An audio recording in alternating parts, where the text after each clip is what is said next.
Hey everyone, Ashley Mailloux, David Aragona here, taking a look at a stakes preview this Saturday. Belmont at the Big A. They do have an 11 race program on tap, and they do have a graded stakes event. That's what we're going to focus in on. It's the Grade 3 Winter Memories, race 8 on the program, and it's a mile for the 3-year-old fillies. A field of 11 here has been assembled, and don't forget the main body, just 10 here. K-Cup would be an MTO in this spot, but kind of an interesting group. I do feel like most of the, star power, David's towards the inside here of the gate.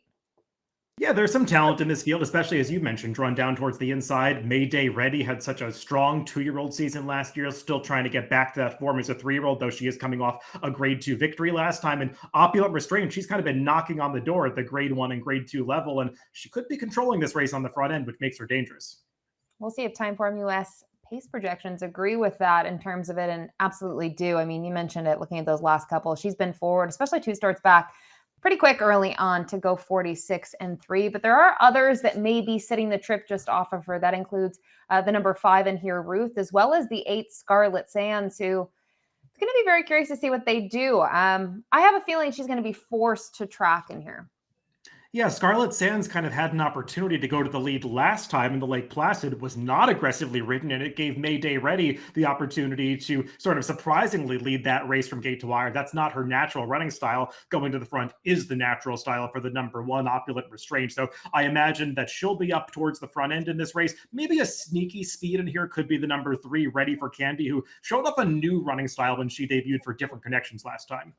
We'll kick it off here with the number 1 Opulent Restraint, who hasn't won since October of 2024, but was 3rd last time out in a Grade 2 event. And prior to that, 3rd behind some very talented fillies in that spot. And curious to get your thoughts on her. Obviously, she's sort of weakened in the stretch run in both of those, but for her, this is significant class relief.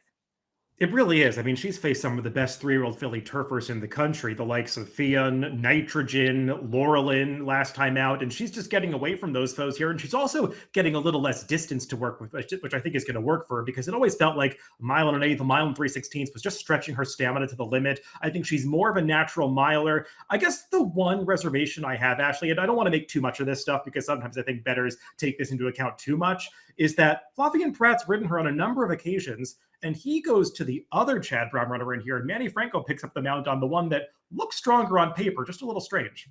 Yeah, it's always fun to play that game, right, of what actually happened. Most of the time, we never know what happened, but I agree with you. It is a strange move to see the number 2, Mayday Ready. We'll take a look at her most recent performance, which was in the Lake Placid at the mile. She was cutting back in distance, and finally getting on to the grass at a mile, I think, was key, because prior to that, she's going a mile and an eighth, maybe a little too far for her in some ways based on her trip. But I thought this was a very solid effort from her, where she's able to kind of sneak away. And while they try to get to her late, they're unable to do so. This was a solid effort. I mean, she got a very good trip in this race. Nobody wanted the lead. Jose Ortiz decided to go forward. He was able to set some very slow fractions and just use her closer's kick to sprint away from that field in the late stages from the front end. You're never going to catch a horse in that position. And you could say that she was off form prior to that, but it's also really easy to make excuses for a couple of races that she had. When they went over to Japan, that didn't work out. She was rained off the turf and the Wonder again. They tried to return the turf in a really tough spot in the Belmont Oak. So she's had legit excuses, and she might have just finally returned to her best form last time. And you mentioned she went slow on the front end. I feel like in some of her races, she's just been way too far back. I'd like to see her maybe mid-pack in here with less work to do. The number 3, Ready for Candy. We'll take a look at that performance that you talked about. Different tactics last time out, where she was able to go to the front here for the new connections and not only stay in front, but really win this race with complete ease. She gets called upon a little bit in here, just some encouragement, but she's able to graduate in career start number 8. I was really impressed with this victory. I mean, she's not beating the strongest maiden field. I know these horses that compete in New York a lot that are behind her. I mean, they're no great shakes. But when you win a turf race by nearly 8 lengths, you are just utterly dominant. And this is a horse who had shown some talent during her 2-year-old season. She competed in Stakes Company a number of times as a maiden. There are some trips that you probably want to go back to watch from her late last year, because she was really unlucky, just getting one poor trip after another. She changed hands over the winter, sold at auction for $400,000. Quite an investment to make in a horse that was a maiden at that time. And the connections, the new connections, got the best out of her last time. A pretty impressive speed figure for a maiden victory. And I think it's pretty intriguing they're stepping all the way up against Graded Stakes Company for her first try against winners after that maiden score. The number 4 Decadent here for Kenny McPeak. She's cross-entered in a spot at Churchill Downs, and I'll be curious to see what they end up doing. Are they going to try her on the turf? I don't know what your thoughts on the turf were for her. I have sort of a mixed opinion on it. I guess you're trying something new, but at the same time, I liked her dirt race 2 back. So I would have maybe liked to seen her one more time, another start on the dirt. Yeah, her dirt races are pretty good. I don't know what happened last time. She went off as the favorite in a large field in the Catherine Sophia, and she was wide, but she was just never involved in that race. She's a horse who had made a big late run in her prior start and just showed no evidence of that finishing kick last time.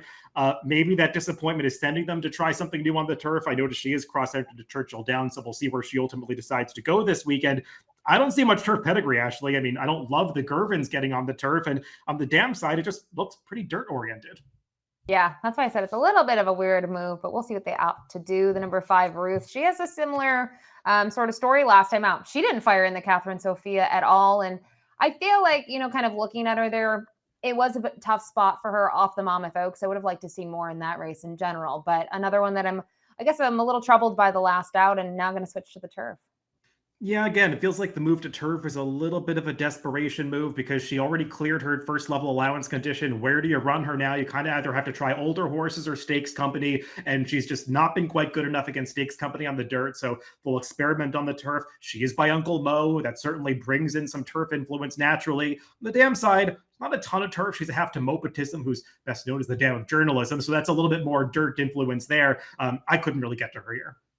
The 6 Trail of Gold has turf experience. Finally, a horse with some turf experience. But, you look at 2 out of those last 3 races, they have been wins, but she's had to roll from off of it. Now she's going to have another start at the mile distance. And I know it worked out last time against the New York Breds in stakes competition. I just think she's a cut below the others, and maybe not all of them, but I think the inside too, she's going to have her work cut out.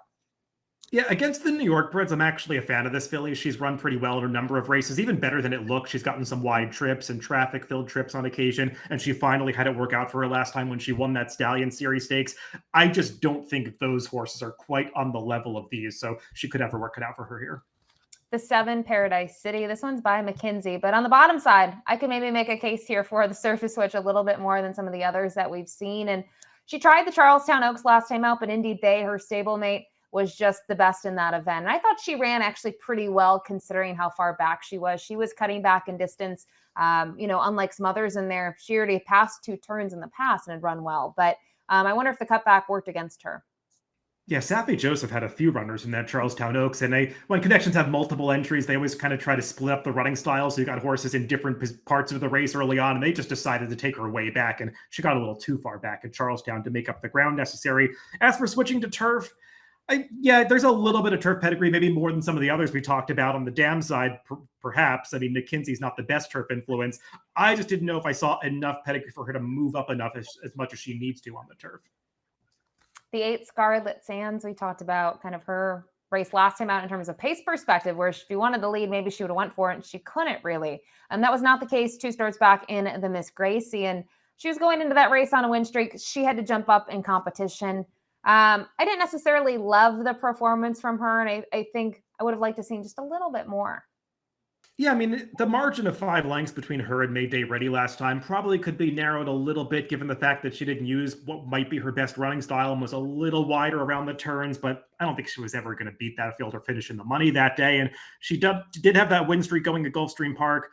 Don't love the competition she was facing down there. This just feels like it could be another tough spot for her.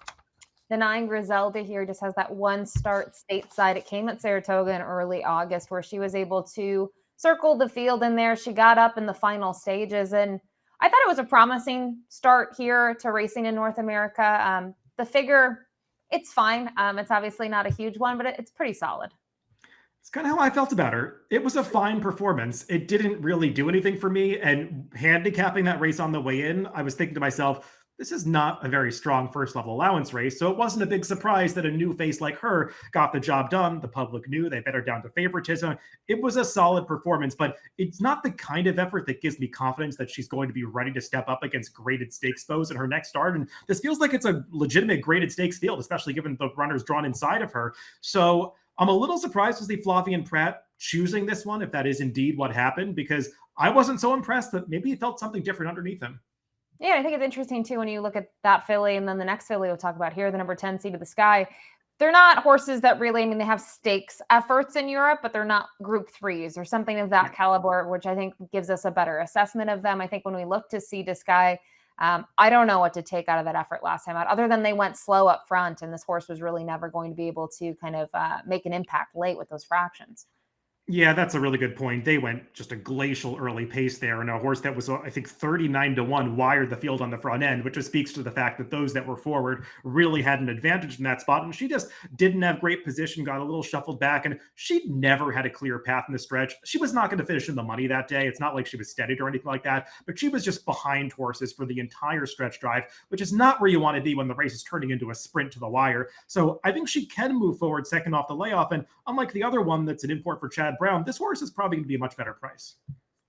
And then really quickly, the 11K Cup. I think we can agree if she draws in, it's going to be a short field. And even though she's going to face non-New York breds, she does look like she probably will be the horse to beat on the main track. So that's the field here for the Winter Memories. We'll move to our top selections in here. And I mentioned a lot of the star powers maybe towards the inside of the gate, but I like you're going to get creative here with Ready for Candy, who just really took a huge step forward for the new connections last time out and just sprinted away there in the final stages on the grass.